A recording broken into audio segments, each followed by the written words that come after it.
Hello viewers and welcome back to my channel Let's Learn Together.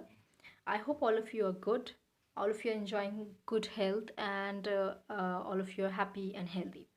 Well, with that, let us move on towards today's content of the video. In today's video, I'm going to discuss with you the chapter The Enemy, which is written by Pearl S. Buck. Now, this particular chapter is very important from the point of view that the kind of issues that it raises. Also, it is very important because generally in the CBC examinations, one very important and a lengthy questions get formed from this particular chapter.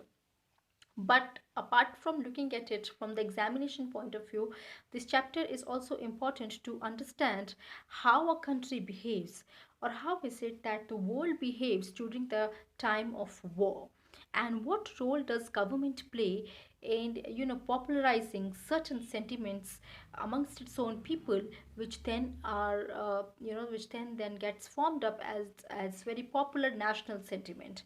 And what is it that those citizens who may not align to a certain extent, may not always align to the popular national sentiment, might just have to suffer as a punishment of just going against it. So this is a condition in which very basically differentiates a country from the normal times.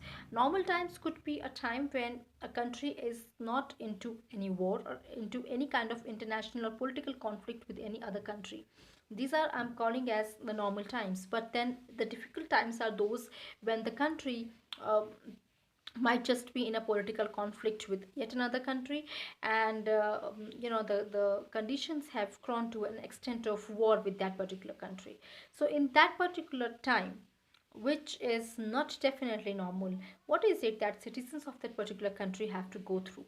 Is it only that that country's people or the citizens have to face death at the hands of enemy country, or it is that to a certain extent that one might become or when one might face difficulties living in his or her own country by not which is basically accepting the national sentiment of that particular country. So if you look at it from that point of view, then the story is very interesting and it raises some really important questions.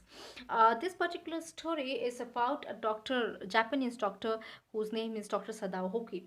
Now, I will very briefly discuss the story because my intention is basically to discuss the historical background of the story so that you know what was happening in the world at that time, and it will be easier for us to place the story in its political scenario, which is extremely important to understand the story. So, but I'll very briefly tell you what the story is, hoping that you have read the chapter. If you have not, after watching this video, you must read the chapter between the lines. So this is a story about it is a story which is set in Japan, and it is about a Japanese doctor, Dr. Sadao Hoki, who is one of the finest doctors of the country. And it is also a situation of war, and it is most likely the Second World War. Although we have never been told about this in the story, but this is the time when Second World War was actually happening, or probably the Pacific War was happening. Okay, so I'll just get back to what Second World War and Pacific War was. But then this particular doctor has not been sent along with the army to different countries because he is one of the finest doctors, and the army general, Japanese army general, is suffering through some medical condition, and he wants the best doctor of the country to be there inside the country so that if he needs help, he can always avail that help in the form of Sadao Hoki. So Sadao Hoki is a patriotic person. He is a well educated medical student. He has been a medical researcher. He is basically a medical researcher, and he is one of the best doctors in the country. So he has a wife whose name is Hana, and she's basically American. And it is revealed to us in the story that how he had been to America. He had been sent by his father to America to pursue his studies in medicine, where he met his wife Hana, and they both fell in love, and they decide to get married. So now, story gets back to Japan, where we find Sadao Hoki living a very good life. His life is professionally the best life probably. His married life is a very loving and a very stable life. He's blessed with two very good children and a very loving wife and a very happy and a peaceful life altogether. All this is put suddenly on stake when one day there is this American prisoner of war who gets washed ashore somewhere around the house of Dr. Sadao Hoki, and they realize that this person was so young and he was so badly injured that the character of the doctor within Sadao Hoki suddenly awakens, and it prompts Sadao Hoki to take American prisoner of war into his home, and he decides to operate him, he decides to tend him for some time. So what happens is, here I must stop and tell you about that, this equation between Japan and America at that time was not at all positive, some kind of a India Pakistan problem that we all of us are quite well aware of. And why was it that there was this problem? I'll just get back to this particular topic in a moment, but let me very quickly complete the story over here. So Hannah, who is also an American, he sees this person called Tom, and they decide to operate this man. And there is this long scene which tells about how Hannah basically helps Daohoki to operate to operate this man. And then they keep decides to keep the man in the home for some more days. Slowly and steadily, the servants in the home realized, and the realization begins with Yumi, who is the caretaker of the children, and she decides to leave the house because she knows that if the government gets to know that Sadahoki has basically sheltered an American prisoner of war, then he would be very badly suffer for this, and he would pay a very big price for this.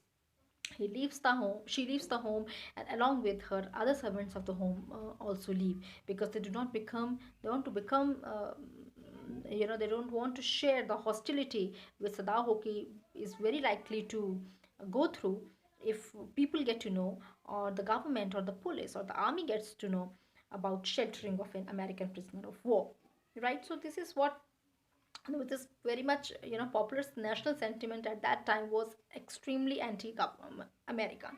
It was extremely anti-American, and if anybody decided to help any American prisoner of war or an American citizen in any way, then that person had to just face the hostility of the army, of the police, or of the whole country. This person would just be seen as somebody who is an anti-national, and definitely would have to pay a very big price for it.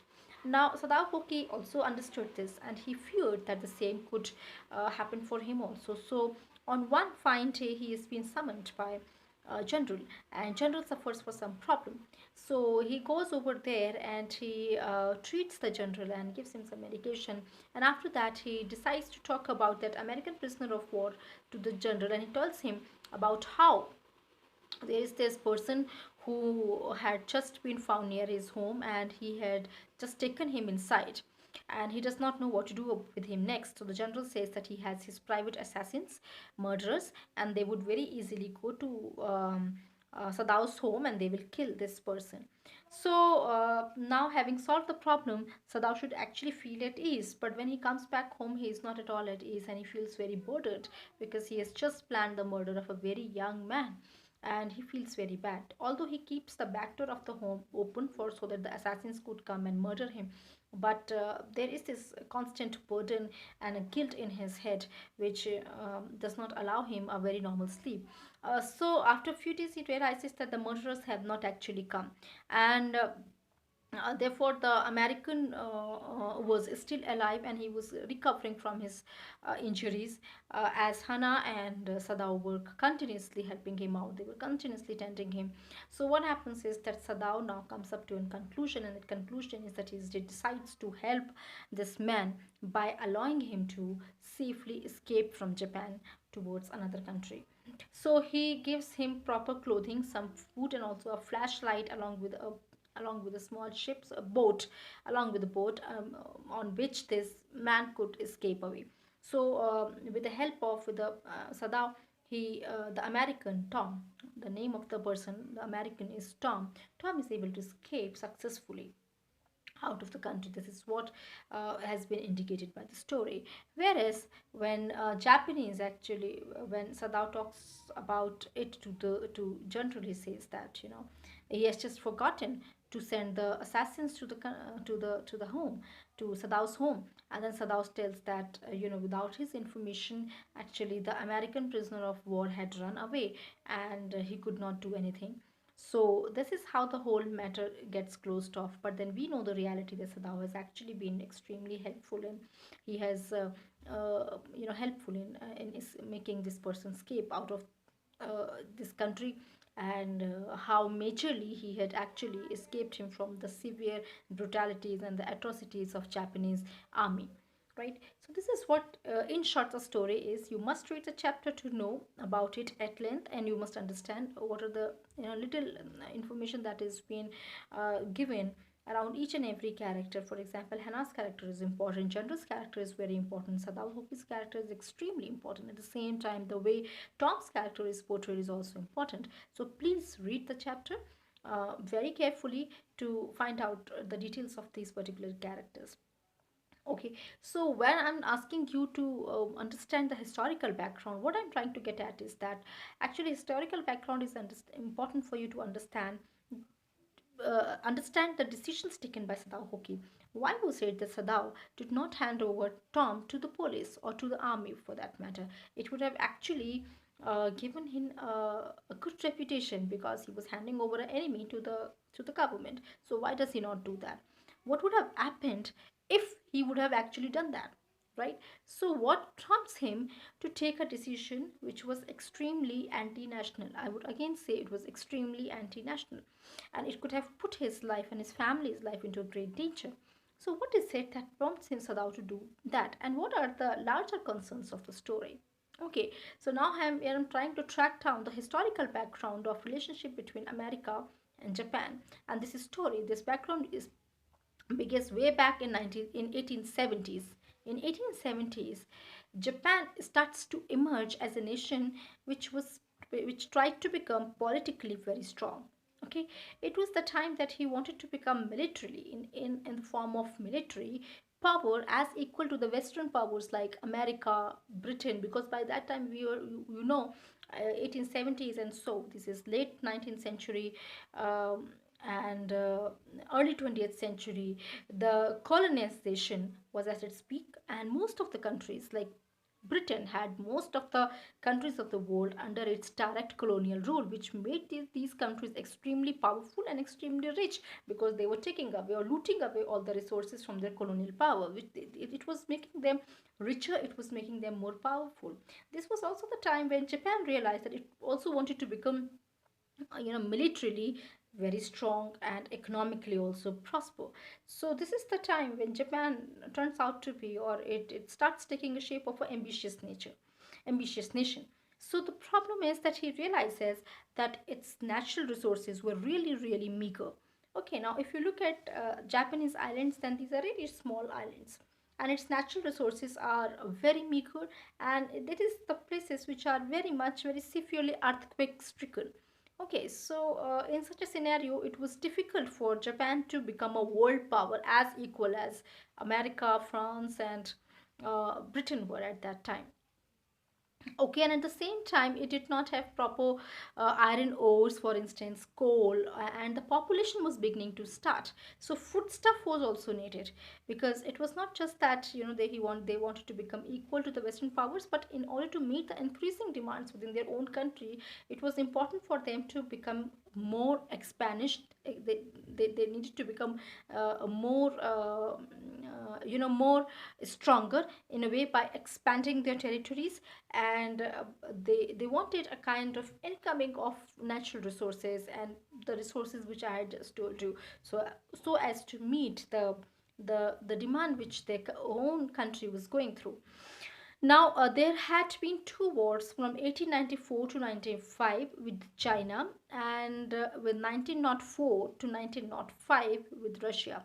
So, Japan enters these two wars with these two countries, and both the wars, Japan comes out as victorious nation. Okay, so now that it had become victorious, there is no direct colonial rule, but you can understand that the supremacy of Japan over these two bigger nations had been established by that time. So the good thing was that now it had a free inflow of the natural resources from both of these countries. It was Japan, it was China, it was Russia, it was Manchurian region, and it was also from the Korean peninsula, that of the China, from where the inflow of the natural resources increased for China, and then thereby making China grow more stronger than ever before. Right? In 1920s, Japan continues to industrialize and establish peaceful economic relationships with the world. Okay, so in Manchuria, Japan found the necessary resources of grains, of coal, of iron ore, and from US, Japan imported petroleum, steel, scrap iron. All these went well until the end of this particular decade. Okay, so in 1920s, now you can see that Japan was becoming a powerful nation, wherein these were the countries. From US it was getting petroleum, and from Manchuria and from China it was getting other natural resources. Okay, now the problem arises with the Great Economic Depression of 1929. Great Economic Depression had hit most of the countries of the world, including America, Britain, and of course Japan. Japan was also not untouched by it. Now, this economic depression, which happened from 1929 to 1931, had left Japan severely struck with this, and definitely Japan went back into the state of kind of poverty, where it now was suffering through the economic resources, suffering through the lack of economic resources. Now, Japan felt that there was this need of more aggressive strategies towards extracting the resources from different country. Okay, so the first thing that it did was, along with 1929 to 1931 Great Economic Depression, what happened was that there was this, there was some changes that were taking places in different countries. Like, for instance, in China, this very aggressive nationalism was coming up. At the same time, in Italy and Germany, there was this military-led authoritarian government which came into play. So now Japan was also looking at how these countries were progressing, and it saw about how these countries were basically becoming extremely aggressive and militarist in nature. That had also prompted Japan to a kind of, adopt same kind of aggressive and militarist attitude towards its neighboring country, and it began with Manchuria. So with Manchuria, what happened was that it overran Manchuria and turned into its own territory. And by 1932, it had completely overtaken Manchuria, and it had been known as one of the Japanese states. Okay, so and then it started attacking certain regions and cities of China somewhere in 1937, right? But the West was seeing all this. It saw Japan as emerging as one of the important military power in Asia, and it also saw that now Japan was well endowed uh, uh, with basic strategies, with military powers, with economic powers to dominate all the countries near it. So it could basically, it was a very potential uh, Asian superpower which could come into existence, and West was seeing all this. Now they wanted Japan to stopped, but up till now, up to 1940s, 1937, 1938, 1940s, it was still using the West, America, Japan, sorry, America, Britain, France. They were still using very harmless policy statements only to stop Japan. They had not turned military aggression against Japan so far. In 1940s, America now does something to stop Japan, because Japan, even after getting these policies from America, had not stopped its military expansion. So in 1940, what America does is it takes a very big decision, and it bans the export of iron ore, scrap iron, steel, in the hope that the deprivation might stop Japan's imperialistic expansion. By 1940s, actually, we find that Japan was now being banned by America, and it was not been getting any natural resources, iron ore, steel, and other things. And at the same time, by July 1941, Great Britain, China, Netherlands joined the US and stopped oil exports to China. So now all these countries unitedly turned against Japan. So what were the countries? Britain, Netherlands, China. Now they all had joined US. Now this particular group of countries were known as allies. They became the allies, and whereas Japan had teamed up with Italy and Germany. This was also the time when in Italy and Germany the powers, authoritarian powers were coming up, which was known as Nazism in Germany and Fascism in Italy. Right, so you can see about how these particular countries were grouped against each other. So on one hand there was US, there was Britain, there was Netherlands, there was France, there was China. On the other hand, there was Japan, Japan, Italy, and Germany. So now the whole world was kind of divided into two, and both of them were, these two groups were basically at war with each other, and this was something that had, given way to Second World War. So, what I'm trying to get at is by 1941, now Japan did not have any inflow of petroleum. It was difficult for Japan to do anything without the inflow of petroleum or the oil. So, in order to replace that banned resources, Japan planned to gain control on Southeast Asia, including Malay Peninsula, Indonesia and Philippines, as well as many Pacific islands, right? So now it wanted to enter, since uh, American and the West were not giving them resources, it tried to turn towards its own neighbor, Asian, Southeast Asian countries in order to get more resources. In order to achieve this, Japan wanted to eliminate or minimize the presence of a strong US Navy in the Pacific. In the Pacific Ocean, there was this strong new US Navy, which could basically, which could basically stand as an obstruction to Japanese military expansion into the Southeast Asian countries.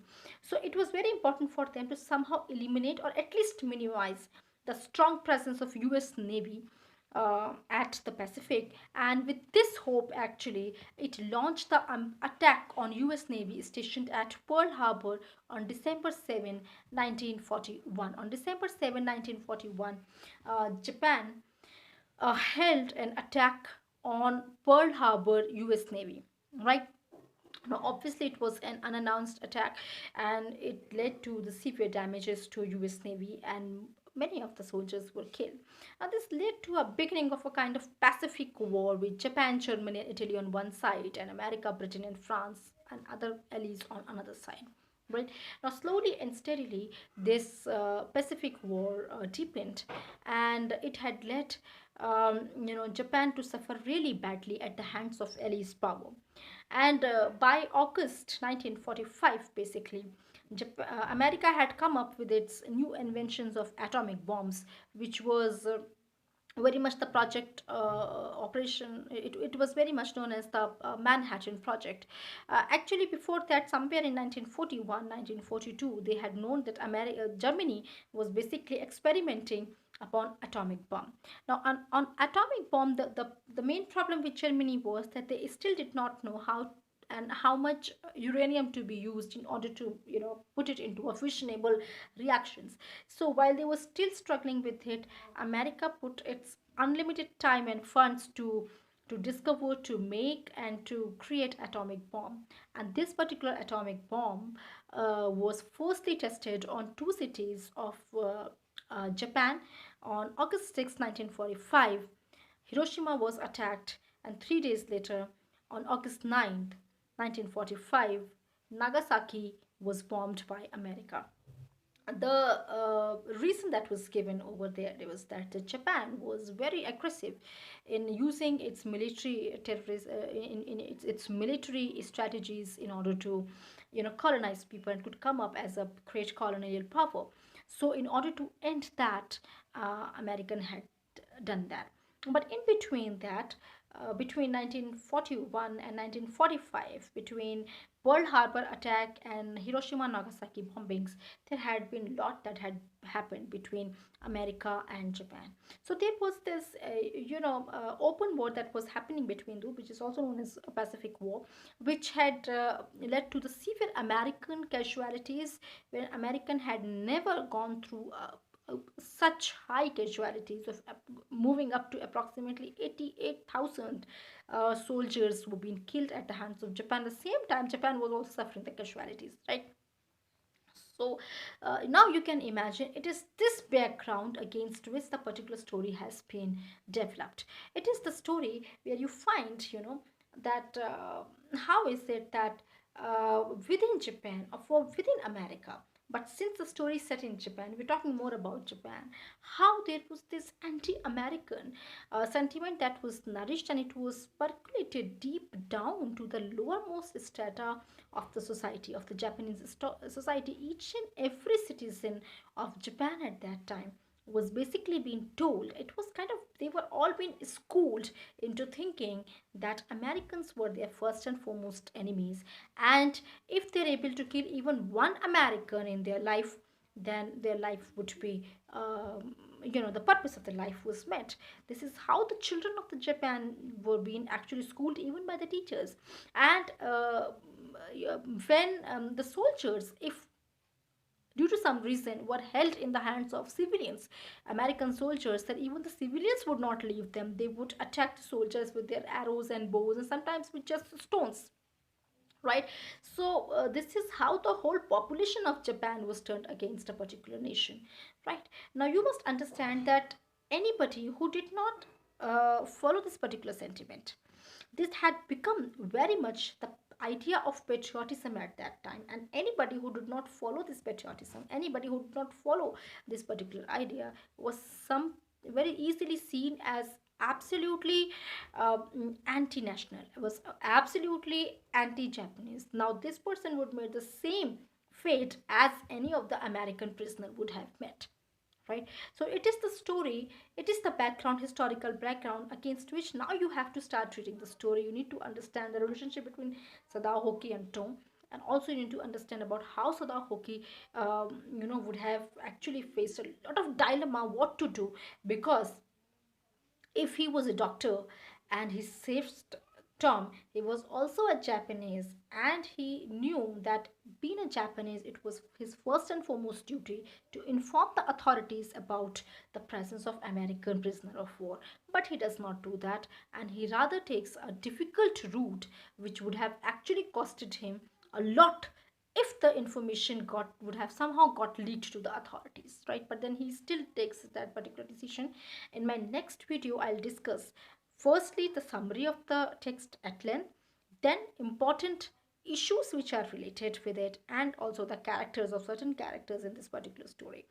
When I'm talking about the issues, I will talk about how in a state of war in a particular country, the government can legalize certain kind of murders, and certain kind of killings are not just legalized, they are kind of institutionalized and are also revered in the name of patriotism.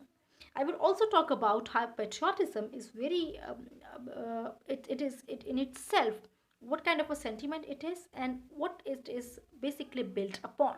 I will talk about how hatred is not just nurtured and perpetrated, hatred becomes once again legalized totally, because it is just hatred which may give rise to sentiments like nationalism and patriotism, right? So we will discuss about all these issues in the next video, since I do not want to increase the length of this particular video. So I hope all of you have watched this video till the end. So thank you so much for watching, and at the same time I would very soon upload the next video wherein I will discuss all these issues which I have told you. But till then, I expect you to have read the text. Once again, I would say between the lines, do not just go through the Google summary of the text. It will take away all the interest. The story is very interesting. Please read it, enjoy reading it. It's very important. Thank you so much, and I hope all of you have a very wonderful day ahead.